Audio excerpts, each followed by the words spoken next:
one of the the biggest reasons why I came here to Istanbul, and especially to my university, Bilgi University, was the fact that they have a lot of study abroad exchange opportunities.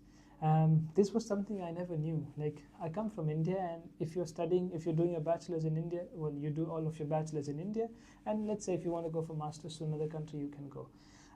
I found out that in Europe it's a little bit different. Like, you can spend one semester, sometimes a few times, maybe more than that, in a different country, in a different city. And I was thinking, like, okay, if I'm going to Istanbul, I need like some freedom to go into different places. I don't just want to go and sit in one place and be like that. My father, he always says that you live in this world like you're a traveler, in more than one sense. So I thought, if I'm coming to Istanbul, I need to be in a city which gives me, in a university which gives me a lot of opportunity to go abroad. And surprisingly, this university, the one that I'm in right now, I will be graduating soon, inshallah. They had a very good exchange program. They have partnerships with a lot of universities. So at the end of my university, at the end of my second semester actually, the forms for these exchange programs came out. These are called Erasmus, by the way. Erasmus is the European regional, I don't know, they're just called Erasmus. So I applied for this program, and we had to go through an English test. Usually the way this works in my university, and I think in most of the universities, is that when you're applying for these programs, they make a list of people who are, let's say, they take 50% of your GPA grade. They give you an English test, and then they consider that English test 50% of that grade, and then they mix it up, and then they make a ranking based on who's on the top, and depending upon that, they kind of give you the opportunity, like, okay, you've passed a certain threshold, and now you can go to your university. So first time I applied, I was in my first year, and usually people don't apply in the first years. Usually they apply in the second years, and I asked a couple of my international student friends also, like, are you guys applying for this thing? Are you guys applying for this thing? And they were like, oh, we have just arrived in Turkey. It's been like 1 year. We just want to settle, at least have some roots here, and then we can start applying. It's that's the approach of stability. I was not looking for that. I was thinking, well, I'm here, so it's not that my life is going to stop here, and I will keep moving. So let me just start moving. I applied, and the university that I had chosen was University of Barcelona, Universitat de Barcelona, in Catalonia in Spain. And I always wanted to go to Barcelona for the fact that I'm a huge football fan, and I hate Real Madrid. I love Barcelona. For that fact, I had to go to Barcelona. That's the reason. Honestly, like, a lot of people apply, oh, this university has a lot of good opportunities, this university is in a very big city, this university has a lot of cultural international students. And I was like, I care about football. Okay, I don't care about the university, I don't care about where I'm going. If it's Barcelona, you give me like a shithole, I'm going there. Sorry for this, but I went there. I applied, and luckily I got into it. And that was my first experience. That was my first Erasmus semester. I think that was my third, it was my third semester. Second year, first semester, which was like my third semester. I went there in September, and I was there up until, I think, end of January. Those 5 months, they were good, a little bit lonely, I would say. This was like my first time I was living in a house. Like, when I came here to Istanbul, I was living in a dorm. I went there, I had to do my own cooking. And if I show you a couple of the photos of the things that I cooked, you would feel like closing the phone. So I'm a really bad cook. So in that experience, it was difficult for me to integrate there, because I have to do all of the things. I have to do my own laundry, I have to do my own cooking, I have to do my own studies, I have to do my own, let's say, residence. Thank God I had the visa and everything, so I did not have that many problems with the government. But getting the phone, getting the SIM, getting the rent, paying the rent, getting the bills and everything, it was a huge hassle for me. And I kind of feel that now, like in how people who are living here in Istanbul, students who are living in houses, how they feel. I felt this in Barcelona. Um, if I come to my professional experience there, the academics in Barcelona, they were good. The education system is very traditional. It's how do I say? It's like it's not very innovative. Like the reason why I like my department here in my university is because it's very experimental. I went there and I went to, I think, Faculty of Education, and I took a few dance classes, theater classes. I almost failed in those classes. I took 2 literature classes there, and in those 2 literature classes, like, I got to know a few people. I got to know the curriculum, the way things work, and that is a very traditional university. It's a very old university, one of the best universities in Spain, but it's very traditional, like the way things work there.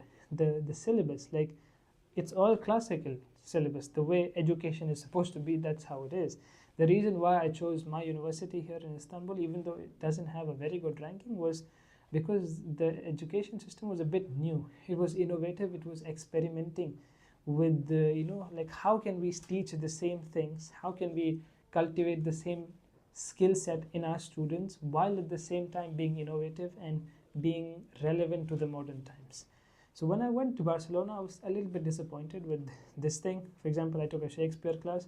We had to read three plays. At the end, the test was like, she gave us one question, write 1,000 words. Oh, okay, it's nice, it's very classical the way education system works, but I was expecting a little bit more experimentation. In terms of my, like, daily experiences and stuff like that, I love Barcelona. In terms of personal growth, it helped me a lot. I was, like, in a city. I did not speak the language. One of the benefits that I got when I came to Turkey was the fact that I'm a Muslim and this is a Muslim society. So even though we don't share the same language, we might not share the same food. Turkish food doesn't have spices, by the way. And there might be a lot of differences in culture, etc., people, but at least we share the same religion. And that was like one connecting point which I had.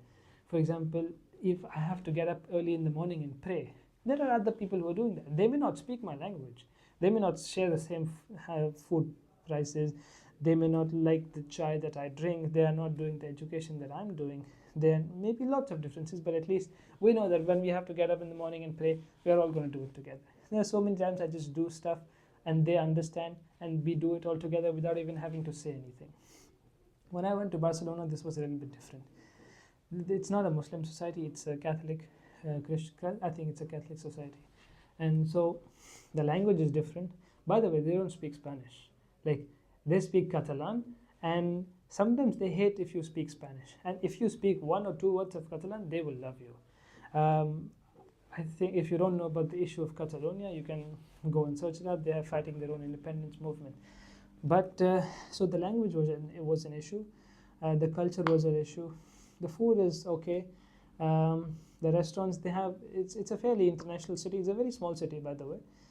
Istanbul, I think, is around 6,000 meters, 6,000 square meters or kilometers. I think it's square meters. Barcelona is around 250.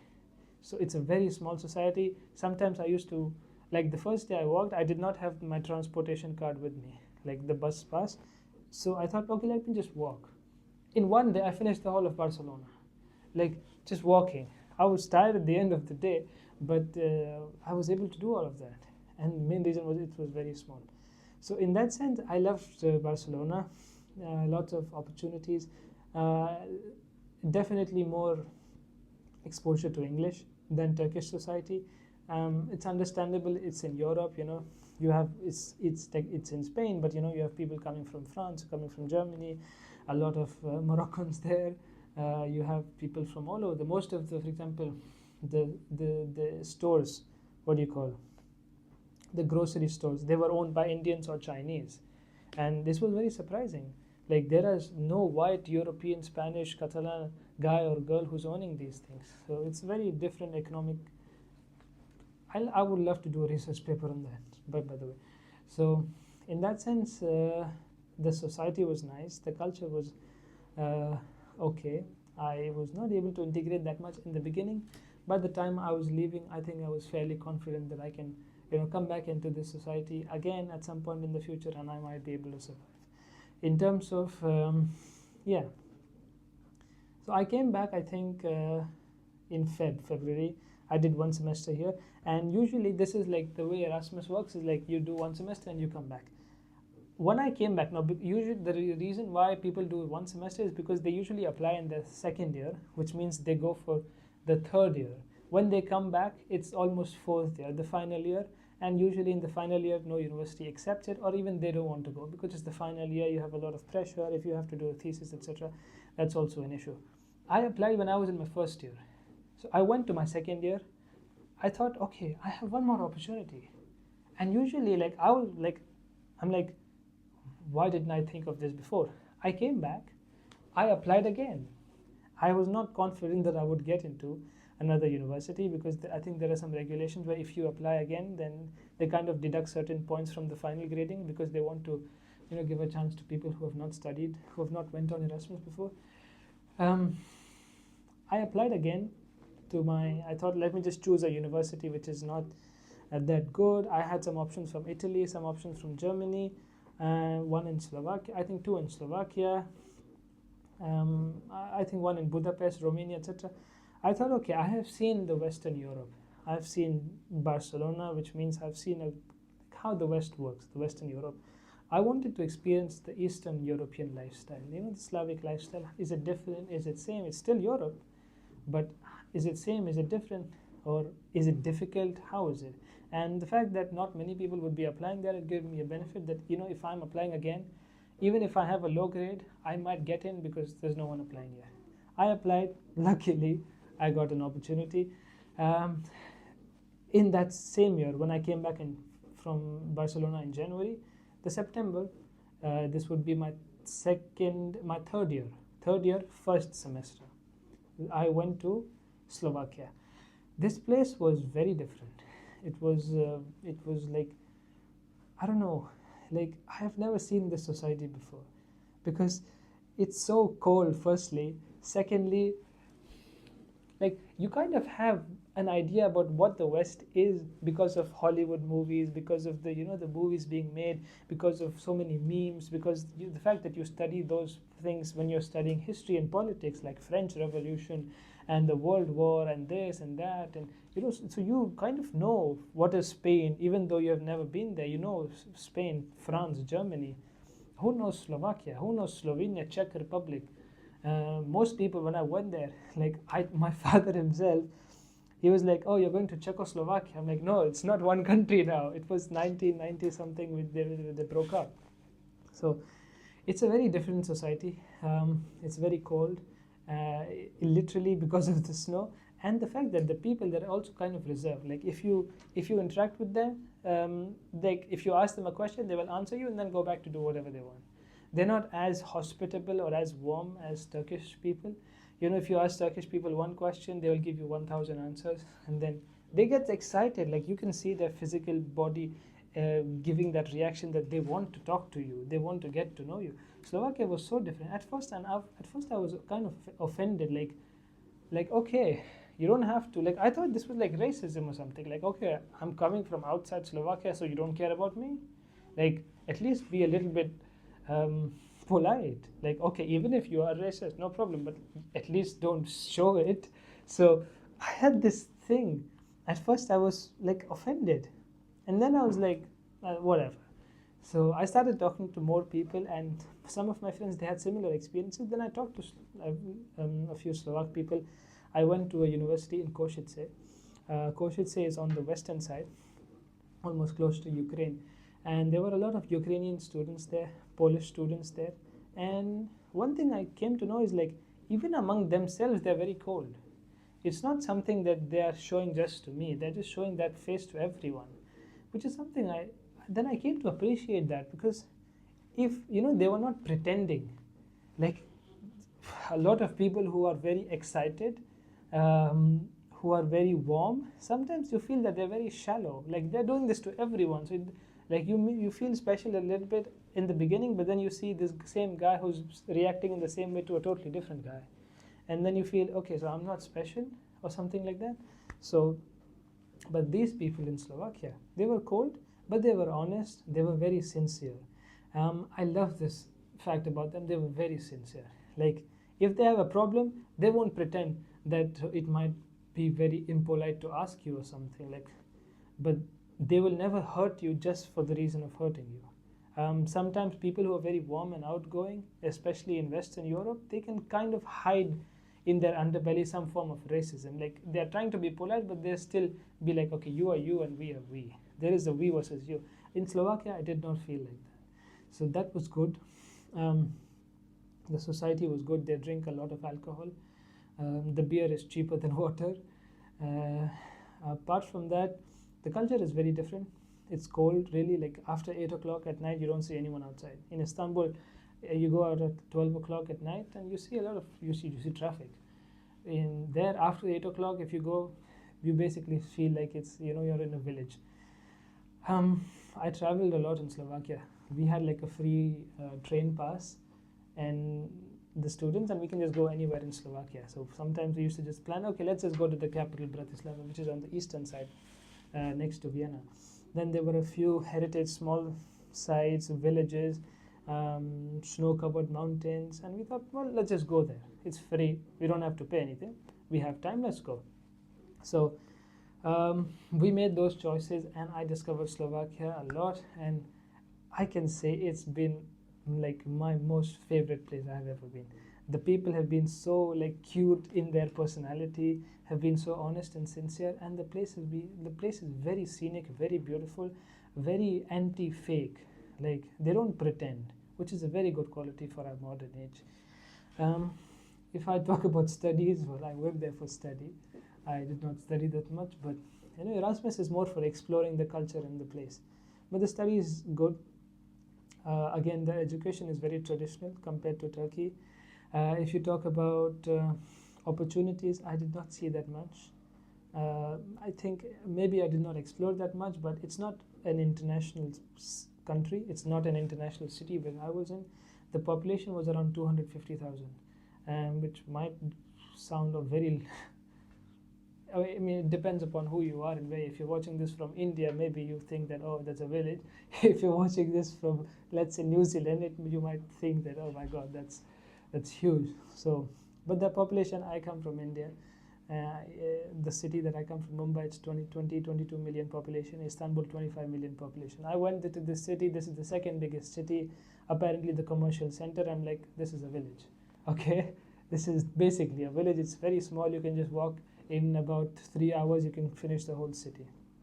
So not many opportunities there, but I doubt if people there are competing. Like, they're not that ambitious compared to bigger cities, Istanbul, Mumbai, Barcelona. These people are very ambitious. They want to work hard. They want to get ahead in their career. They want to like have a job. Like, they want to keep moving.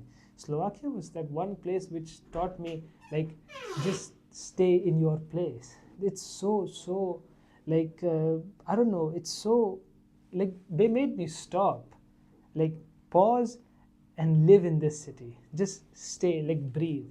This was like one of the best things I've ever done. And apart from this, in terms of education, it's fairly traditional, like I said. Lots of, I did not like that education system, by the way. So then I came back in January, February. I visited a couple of places, Prague, Vienna, Rome, and just like going with my friends, etc. I was living in a dorm. I cooked food. It was better than Barcelona, but still not as good as I thought. But yeah, otherwise, I think both of these experiences have been very, very good, very influential, very important for me, and they helped me develop, like, shape my personality. Like, I used to think that I could not do something, but the fact that, when I started traveling, it's something, when you travel, you discover a lot about yourself. The way you think, the way you react, the way you react to pressure, stress, etc. So many things, so many problems. And when you start facing these problems, you start thinking that, oh, like, I was not able to do this thing. I never thought that I will be able to do this in my life, and now I'm just doing it. There's a very famous quote which I like. You never know how strong you are until being strong is the only option, right? And that's so true. Like, you never know if you can solve some problem until you are in that problem, and then you solve it and you discover, oh my god, you have a magical ability. So these trips, these experiences, they helped me a lot. They shaped my career. I mean, who I am. They taught me independence. They taught me so many beautiful things. Gave me so many beautiful memories. And honestly, like, I couldn't have made a better choice. Like, coming here, I have a few friends who went to America. Some of them were staying in India. One of them San Francisco and New York right now. And when I was applying from my high school, I thought it's bad. Like, I'm going to Turkey, they're going to the West. But if I compare my life right now with them, I feel like really, really good.